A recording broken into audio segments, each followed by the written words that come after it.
So one of the questions that I had about this statue of the Confederate memorial to the fallen soldiers was, how visible is it from other places down Palafox?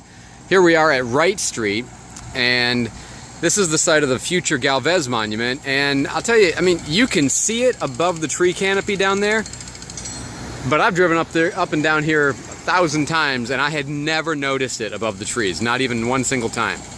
So it is right there in the distance. You can just see the soldier above the obelisk. The obelisk is almost entirely obscured by the tree canopy from this location.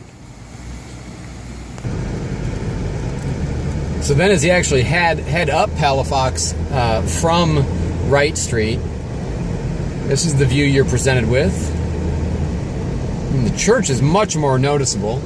You've got the cannon battery over there to the left. As you come up towards the monument,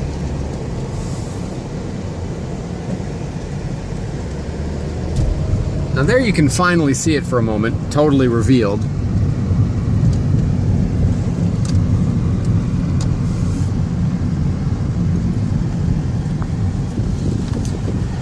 And as you come down Palafox from the north, again, you really don't see it. What you see more is the cannons, and you kind of know there's something, and if you looked real fast to the side, you might notice it. But otherwise, it's about as unobtrusive as a 30-foot tall obelisk with a statue on top of it can possibly be in the center of a town, on the highest point of the town. At least I think this is the highest part of the town.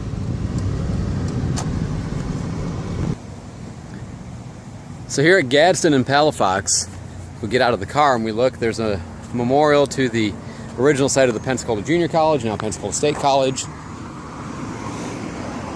You have a wounded person or injured marker for somebody who died here, Robert F. Meade. And then what you notice is, even if you wanted to go look at it, there's just no good way to do it. I mean, this is like a half sidewalk here. And yes, there's kind of a brick access way, but there isn't even a painted crosswalk to get across to it.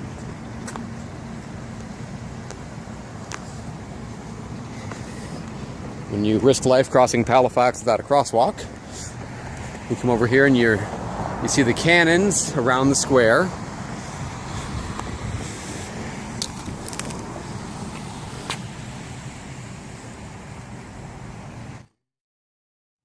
So going around the sides, what you see is Jefferson Davis, President of the Confederate States of America, soldier, statesman, patriot, Christian, the only man in our nation without a country, yet 20 million people mourn his death. Again is to the north where you have Cervantes. Here you have Stephen R. Mallory, Secretary of the Navy, this is on the north side, Secretary of the Navy of the Confederate States of America. "'Tis not in mortals to command success, but we'll do more. Sempronius will deserve it."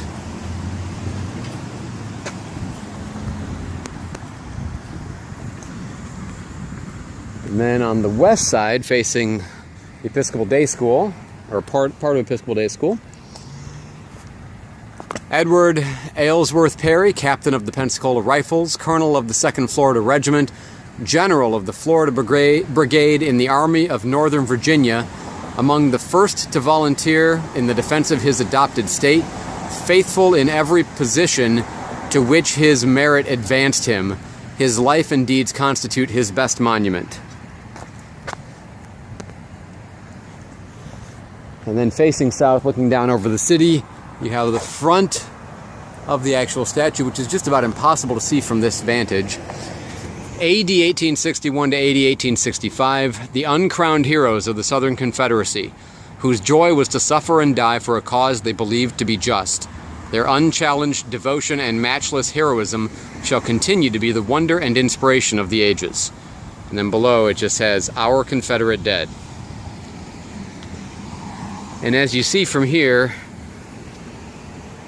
people have made some bit of a to-do about the symbolism of overlooking the city and looking down on the Martin Luther King Plaza. But, I mean, you can't even see it from here. You certainly can't see it. You can't see this from down there.